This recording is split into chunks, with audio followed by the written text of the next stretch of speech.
अच्छा जी, क्या हाल है आपके? सब उम्मीद है सब सेट है। काफ़ी दिन हो गए थे, कुछ आपके साथ गप्पे नहीं लगी, बातें नहीं हुई, तो मैंने सोचा 2-3 मिनट ले लेता हूँ आप सबके कीमती वक्त का। मैं ज़रा बाहर था दुबई से, कुछ काम से अभी वापस आया हूँ।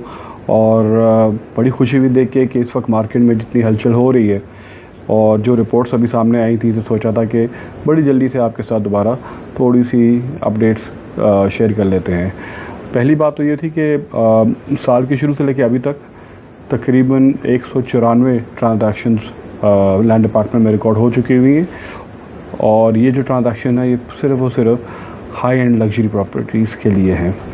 और ये पिछले साल के मुकाबले में काफ़ी ज़्यादा बेहतर हैं। पिछले साल तकरीबन 115 यूनिट्स की ट्रांजैक्शन रिकॉर्ड की गई थी from January till July and. अब इसकी डिटेल्स क्या हैं, उस तरीके से हैं कि जनाब, सबसे पहले नंबर पे दुबई के अंदर जो एरिया है वो पाम जुमेरा है, जिसके अंदर तकरीबन 55 ट्रांजैक्शन रिकॉर्ड की गई हैं। दूसरे नंबर पे दुबई हिल्स के नाम से एक बड़ा अपकमिंग और स्ट्रॉन्ग एरिया है, वहाँ पे तकरीबन 29 या 30 के करीब ट्रांजैक्शन रिकॉर्ड हुई हैं। डाउनटाउन दुबई दुनिया में काफ़ी मारूफ लोकेशन मानी जाती है टूरिज़म के हिसाब से, बिजनेस के हिसाब से। वहाँ पे भी आप कह लें तकरीबन 28 के करीब ट्रांजैक्शंस रिकॉर्ड हो चुकी हुई हैं।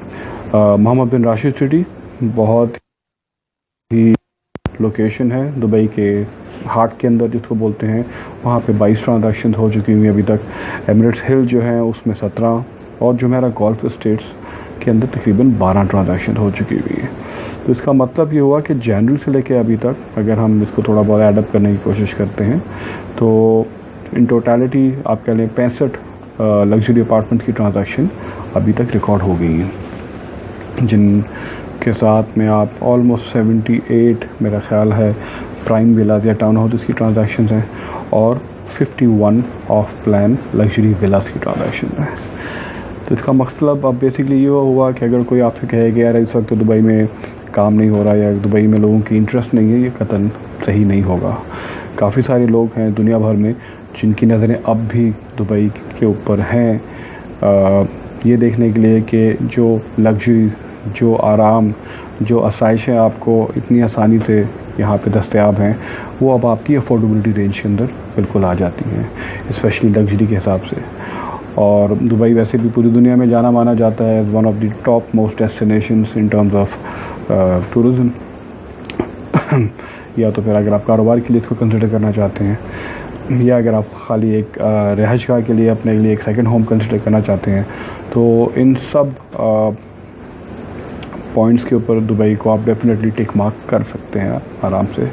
और क्योंकि प्राइसिंग करेक्ट हो रही हैं और बड़े अच्छे आउटलुक के साथ करेक्ट हो रही हैं, कि बहुत से हज़रात जो कि पहले कंसिडर करते थे लेकिन दे वर नॉट वेरी श्योर कि यार कि क्या हम इस वक्त मार्केट के अंदर एंट्री करें या ना करें, तो मेरे हिसाब से इस वक्त बहुत अच्छा वक्त है कि आप आके देखें, अच्छा स्टडी करें और अपने लिए प्रॉफिटेबल और बेहतरीन इन्वेस्टमेंट आप ढूंढ सकते हैं। एक उसमें चीज़ मैं ऐड कर दूं कि अगर आप प्राइम प्रॉपर्टीज़ की कंपैरिजन भी करते हैं, चलें आप हांगकांग से कर लें बिलफर्जन, तो एवरेज प्राइस ऑफ तकरीबन $625 पर स्क्वायर फुट जो दुबई की होती है, वो तकरीबन 15% of the average price of Hong Kong है। तो दैट इटसेल्फ काफ़ी अच्छा इंडिकेटर है।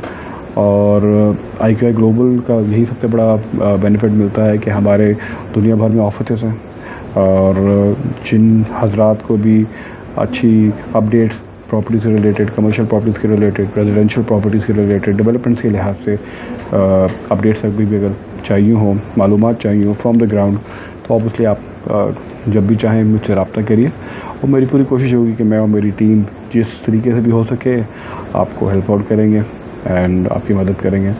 आपके वक्त का बहुत शुक्रिया। Thank you again. अल्लाह हाफिज़।